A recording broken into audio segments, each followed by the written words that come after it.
waktu itu saya laporan kepada Paus Fransiskus. Ya tentu dengan pakai bahasa Italia karena beliau lebih sering bicara bahasa Italia. Saya bilang ke Paus Fransiskus itu, Buongiorno Santo Padre Francesco, saya bilang kan. Mi presento io Denny Iskandar della Indonesiana, saya bilang kan. Saya pernah ketemu Paus, ya harapan saya sih, saya juga mau lagi ketemu Paus di sini kan. Oh iya. Gitu. Jadi sederhana aja bagi saya. Ingin mengucapkan terima kasih doang. Saya mengucapkan terima kasih banyak gitu ya kepada Paus Fransiskus, dan saya ingin bilang inilah negara saya begitu. Kalau bisa memang kalau memungkinkan Paus bisa mampir ke rumah saya begitu. Kita bakarin ikan mas kan. Misalkan begitu, kita potong ayam ikan mas, kan. Potong ayam bersama ya.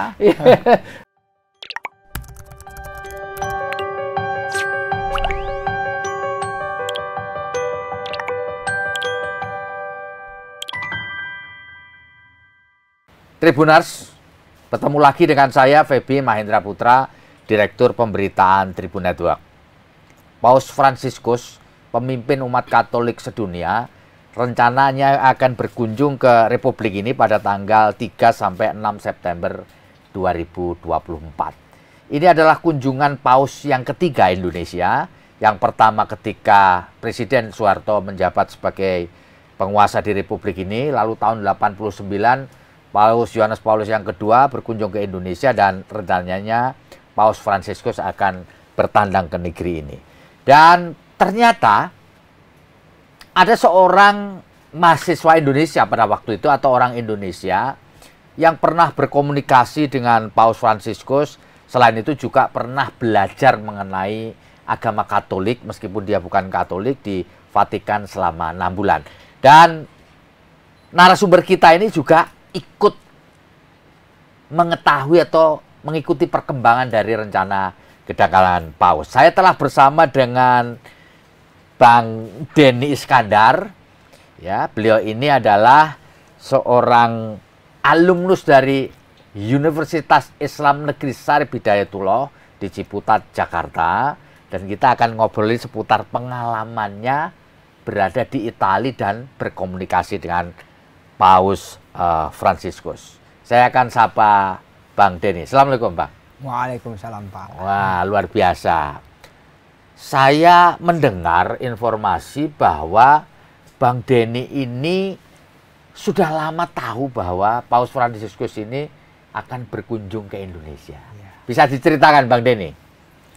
Ya, jadi memang rencana kunjungan Paus Fransiskus ini itu diagendakannya awalnya itu tahun 2020. Ya, jadi menurut informasi yang kamu tahu diagendakan tahun 2020.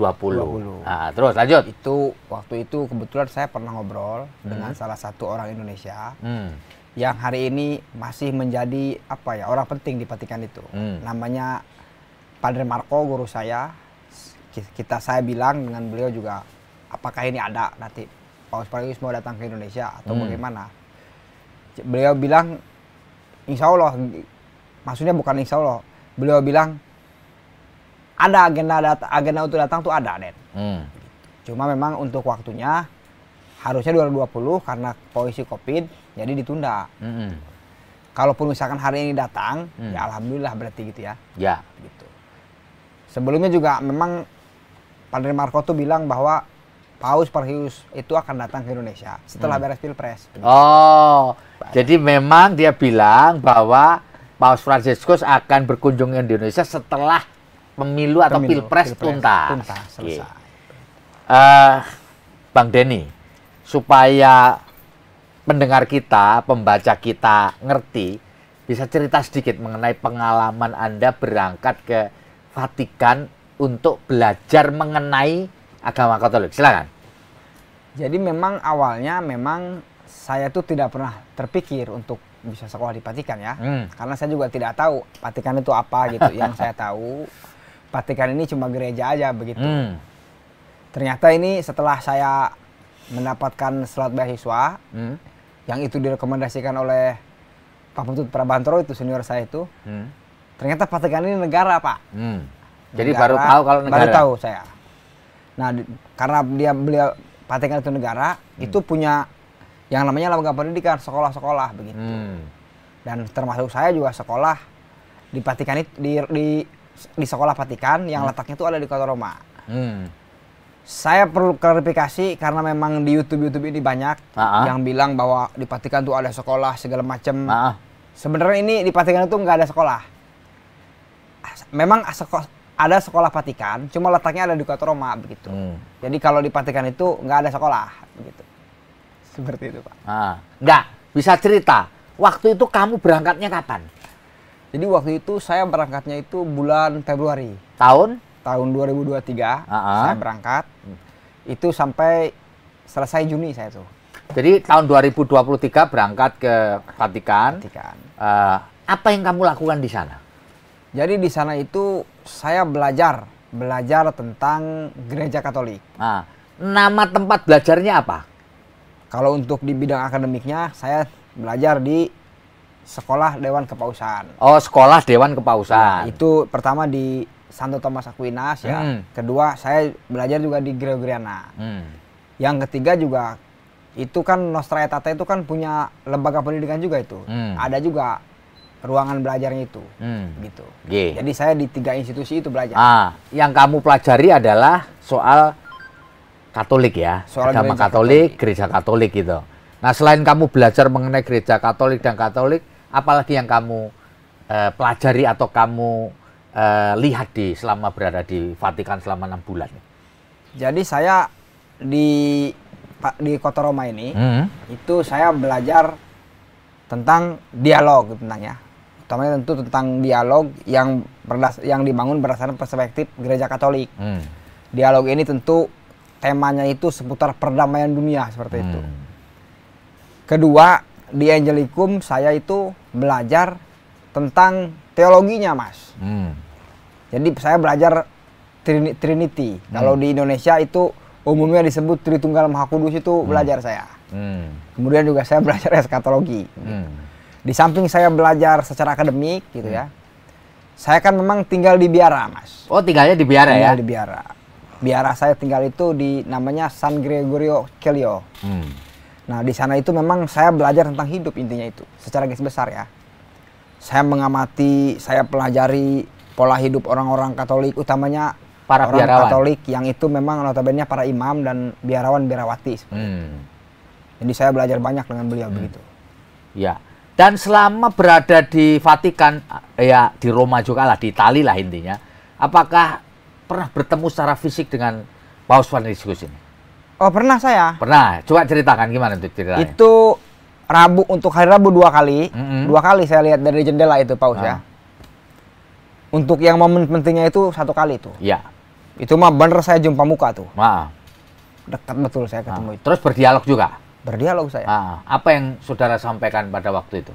Jadi waktu itu saya laporan kepada Paus Fransiskus. Ya tentu dengan pakai bahasa Italia karena beliau lebih sering bicara bahasa Italia dibanding bahasa Inggris. Masih ingat nggak dialog dalam bahasa Italia yang kamu sampaikan ke Paus Fransiskus? Oh iya, saya masih ingat. Coba. Jadi saya dalam bahasa Italia tentu saja. Ya, tentu. Coba. Pertama jadi saya ketemu waktu itu, saya bilang ke Paus Fransiskus itu, Buongiorno Santo Padre Francesco, saya bilang kan. Mi presento io Deni Iskandar della Indonesiana, saya bilang kan. Il finito Nostra Aetate. Chiedere anche la sua benedizione Santo Padre della Indonesiana. Saya bilang begitu kan. Jadi kira-kira jelasnya apa itu? Kalau diterjemahkan secara Indonesia itu, saya memperkenalkan Mi Presento, saya Deni Iskandar gitu. Saya dari Indonesia. Saya sudah beres melakukan studi di Nostra Aetate. Jadi doakan saya bilang. Chiedere anche la sua benedizione Santo Padre. Jadi doakan saya tuh, saya della Indonesia dan Indonesia. Oh, doakan saya dan Indonesia. Iya, saya tentukan saya orang Indonesia kan. Iya. Terus apa jawabnya? Jawabannya si, kata dia kan. Jadi si itu dalam bahasa Italia itu iya. Muhun kalau bahasa Sunda itu muhun begitu ya. Udah gitu Puturo di Indonesia begitu. Jadi Puturo di Indonesia itu maksudnya kamu itu masa depan Indonesia begitu maksudnya. Hanya segitu tuh. Jadi kira-kira dialog itu berlangsung berapa menit? Itu berlangsung lumayan lama. Mas. Kalau hitungan saya sih 5 menit ya. Karena kan juga saya banyak yang dialog tuh kan. Oh, selain Anda ada lagi orang yang di situ ya? Ya, banyak itu. Termasuk saya dengan orang Filipina itu kan, teman sekolah saya itu. Teman sekolahnya itu ada orang Filipina? Ada orang Filipina, orang Islam juga. Jadi memang itu agenda, saya merasa agenda itu luar biasa dalam agenda itu saya. Karena apa? Karena saya duduknya di paling atas, bukan di bawah itu kan. Yes. Nah, dan yang saya bangga itu, Paus Franciscus itu beliau orang penting. Tapi beliau itu nyamperin satu-satu tuh. Beliau meluangkan waktu menyambangi semua audiens. Jadi bukan kita yang menyambangi, tapi beliau yang menyambangi. Tentu saya sebagai apa ya? Kita kan bukan pejabat, Mas ya. Ya merasa bangga juga bisa disambangi oleh Paus Franciscus ya. Yang itu memang tokoh dunia itu. Nah, selanjutnya kan tadi Denny bilang bahwa ada pejabat gereja di sana yang orang Indonesia memberitahu bahwa Paus akan berkunjung. Itu ceritanya bisa sampai ke dialog itu bagaimana tuh? Itu kan memang setiap hari Senin. Itu kan saya mengikuti kelas beliau tuh setiap hari Senin itu jam 4. Kita memang setelah beres belajar itu, karena beliau orang Indonesia, interaksi saya dengan Padre Marco ini intens dengan berbahasa Indonesia gitu ya. Jadi saya sering ngobrol-ngobrol yang itu memang di luar pelajaran itu. Tentang Indonesia, tentang gereja Katolik, tentang Vatikan, sering saya ngomong itu. Bahkan di minggu menjelang saya pulang waktu itu. 3 minggu lagi saya pulang itu waktu itu. Saya ngobrol dengan Padre Marco. Padre Marco, Indonesia ini punya jejak untuk didatangi oleh Presiden Vatikan itu. Lagi pula kalau saya baca sejarah, memang kontribusi negara Eropa dalam mengakui kemerdekaan Indonesia itu munculnya dari Vatikan tuh, untuk negara Eropa ya. Sehingga datanglah Paus. Di masa kepemimpinan presiden kita ini, itu sudah 2 kali kan? Ya. Satu Paus Paulus IV kalau tidak salah ya, apa 6 itu. Kedua John Paulus II tuh kan? Gitu. Yang ketiga ini rencana ini. Dan semoga aja ini berjalan dengan lancar begitu. Terus apa jawab waktu itu? Jawaban Padre Marco, Paus itu akan datang ke Indonesia itu paling nanti setelah Pilpres. Gitu. Memang hari ini juga banyak yang mau audiensi waktu itu sebelum Pilpres ya, yang mau audiensi ke Paus. Dan itu salah satunya calon wakil presiden. Cuma kita nggak mau lah begitu kan. Paling Paus itu nanti kalaupun mau ada pejabat negara mau audiensi dengan Paus Franciscus itu setelah beres pemilu kata begitu, karena ini rawan. Dan oh iya saya mengerti itu. Memang saya juga sering ngobrol dengan guru saya itu ya, banyak kali saya sering ngobrol itu kepada beliau itu. Gitu ya. Nah, dalam kerangka kunjungan Paus Franciscus ini, apakah Denny juga ikut terlibat di dalam apa ya, acara atau persiapan atau apa terlibatnya? Kalau untuk di Indonesia, saya memang nggak terlibat, karena kan saya cuma sadar diri mungkin ya. Mungkin. Tapi yang pasti sebagai alumni Universitas Trisakti, tentu saya menyambut baik. Bahkan sejauh ini saya juga sudah mengkonsolidasikan juga di kalangan-kalangan Muslim gitu ya, utamanya kepada Abu Yamutadi misalkan. Saya juga udah sampaikan bahwa ini nanti bakal ada orang penting ke Indonesia, yaitu pimpinan Gereja Katolik Dunia mau datang seperti itu. Memang kalau misalkan bicara keterlibatan, saya cukup terlibat waktu di Vatikan. Bahkan waktu itu kan Paus Franciscus kan mengeluarkan dokumen terbaru nih ya, namanya Fratelli Tutti. Fratelli Tutti itu adalah turunan dokumen dari dokumen sebelumnya di Abu Dhabi itu kan, Human Fraternity, muncullah Fratelli Tutti. Nah, waktu di Vatikan itu saya hadir menerjemahkan dokumen itu bersama teman-teman di dunia itu. Nah, kamu menerjemahkan dokumen itu dalam apa? Dalam bahasa dalam apa? Bentuk gerakannya itu maksudnya. Jadi waktu itu Vatikan memberikan uji coba lah. Uji coba tentang dokumen persaudaraan ini harus kita manifestasikan seperti itu. Waktu itu pernah ada kegiatan di situ itu namanya Perkumpulan Persaudaraan Umat Manusia di Dunia. Itu tempatnya di Basilika Santo Petrus. Saya hadir di situ sebagai perwakilan dari Indonesia bersama KBRI Vatikan untuk Indonesia begitu. Ya tentu kedatangan Paus juga apa ya? Pasti dalam rangka mendorong itu di Indonesia itu. Mungkin ya yang saya tahu. Mendorong perdamaian dunia ya. Harus didorong. Harus. Ya.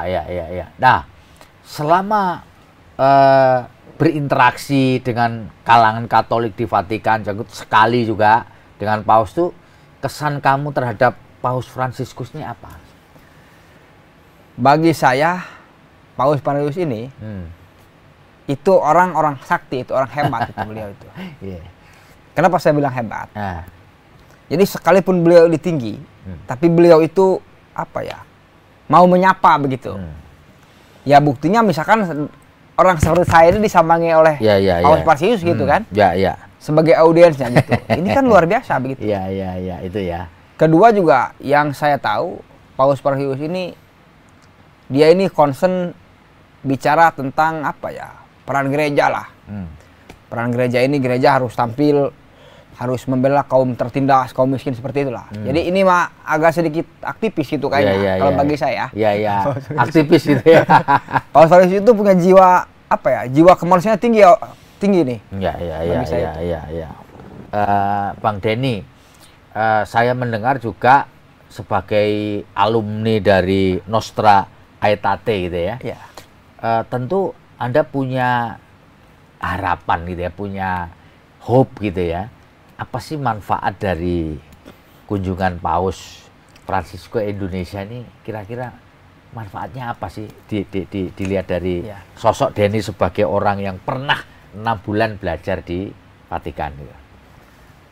Jadi dalam apa ya, yang saya tahu ya, yang namanya Paus itu, utamanya Paus pimpinan gereja Katolik, itu kalau mau datang ke satu negara, itu nggak pernah kosong dari makna, pasti bermakna semuanya. Karena itu bagian daripada perjalanan apostolik, maksudnya perjalanan spiritual beliau itu.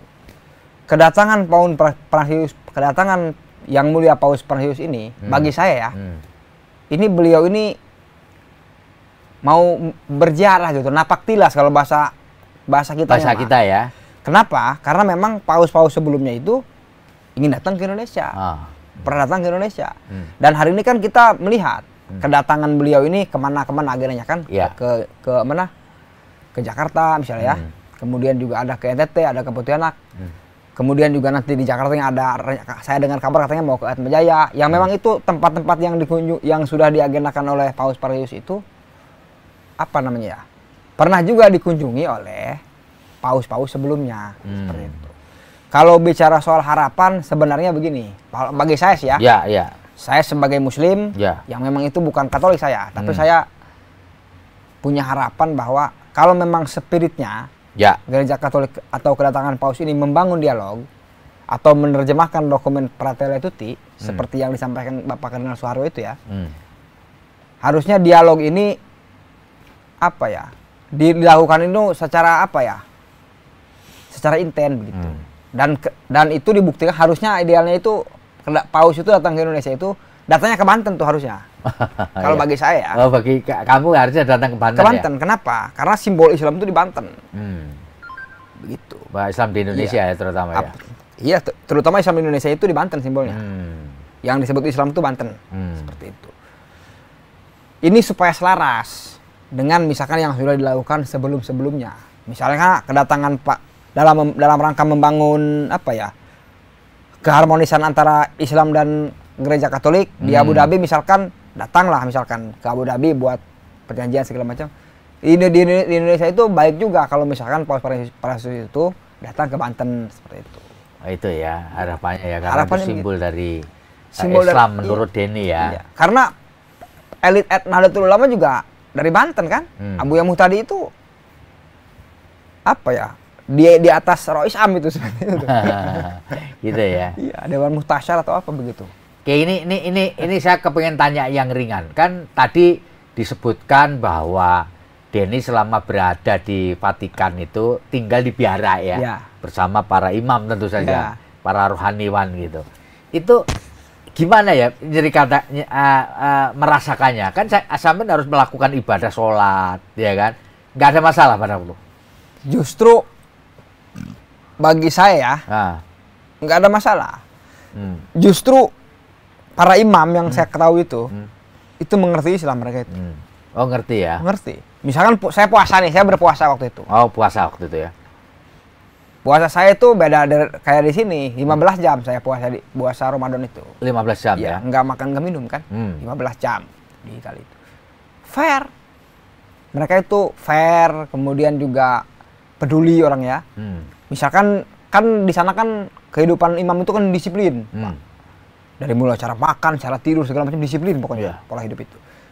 Kan kita punya kebiasaan makan 3 kali. Sarapan, makan siang, makan malam.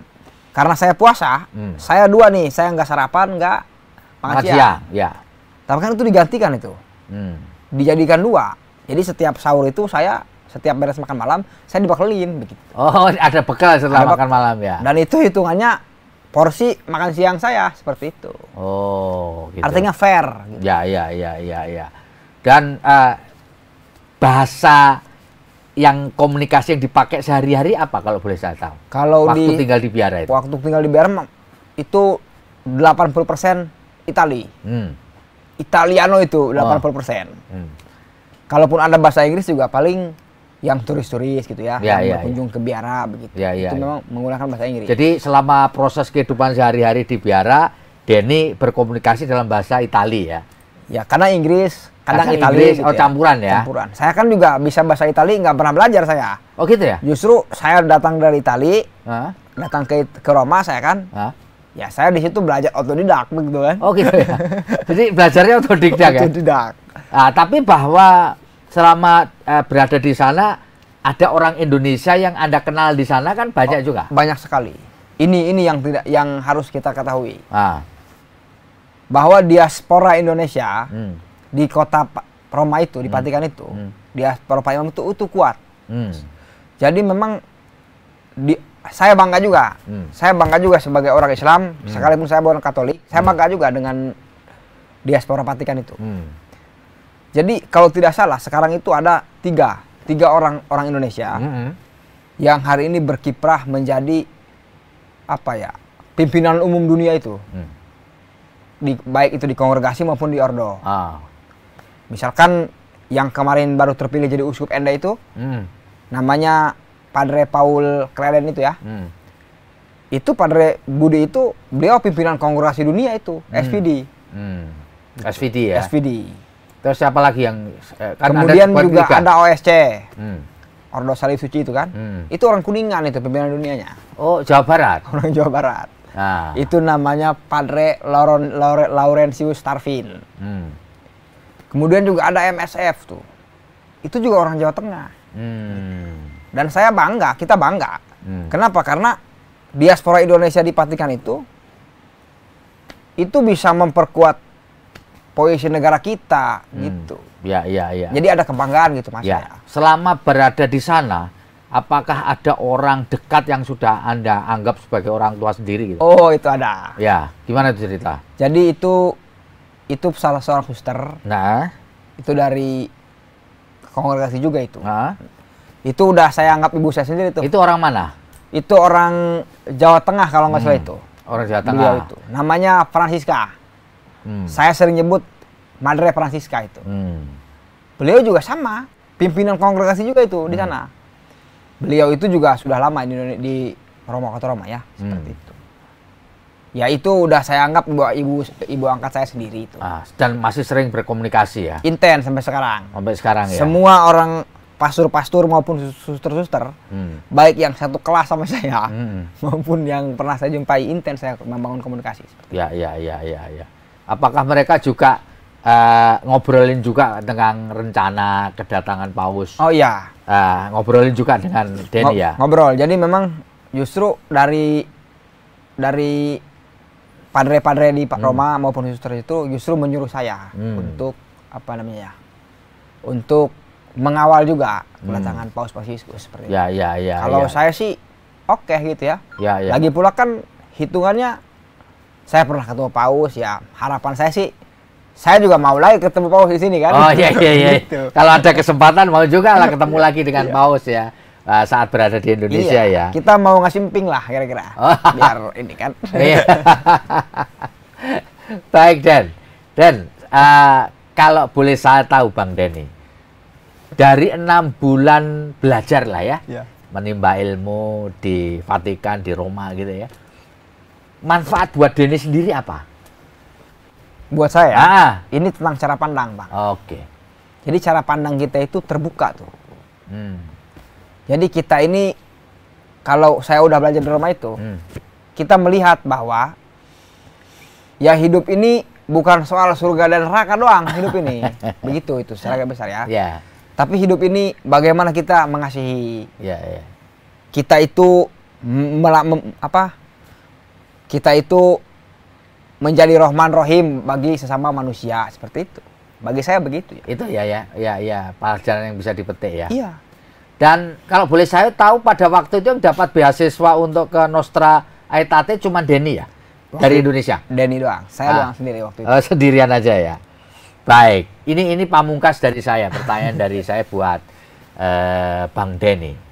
Manakala ini Anda bisa bertemu dengan Paus yang ketika di Indonesia, apa yang ingin kamu sampaikan kepada Paus? Saudara sampaikan apa? Jadi sederhana aja bagi saya.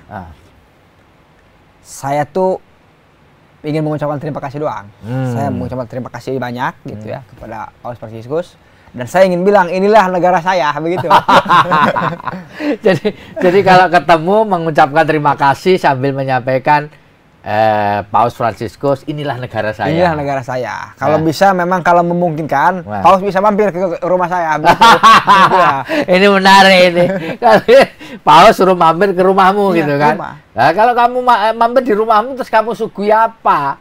Banyak. Misalkan kita kita bakarin ikan mas kan. Misalkan begitu, kita potong ayam ikan mas, kan? Potong ayam. Tetanggamu bingung nanti. Baik Bang Denny, terima kasih atas ngobrolnya ya. Moga-moga apa yang Anda inginkan bisa ketemu kembali. Amin ya. Dengan Paus Fransiskus menyampaikan tadi selamat datang, terima kasih, dan inilah Indonesia. Kalau mungkin mampir ngariung di rumahmu akan lebih bagus lagi. Dan saya dengar Anda juga akan melanjutkan pendidikan di S2 ya. Di Universitas Pertahanan. Saat ini saya sudah tinggal menunggu hasil lah. Doain aja Pak saya. Ya, moga-moga Pak Rektor ngelihat dan melihat ini, wah ini harus diterima ini. Karena pernah audiensi dan berdialog langsung dengan Paus Fransiskus. Demikian, Tribuners, ngobrol kita dengan Denny Iskandar, penerima beasiswa Nostra Aetate ke Vatikan dan di Roma selama 6 bulan pada tahun 2023 yang lalu. Terima kasih ya Dan ya. Sampai ketemu. Saya Febi Mahendra Putra, pamit undur diri. Assalamualaikum warahmatullahi wabarakatuh. Download Tribun X sekarang. Menghadirkan lokal menjadi Indonesia.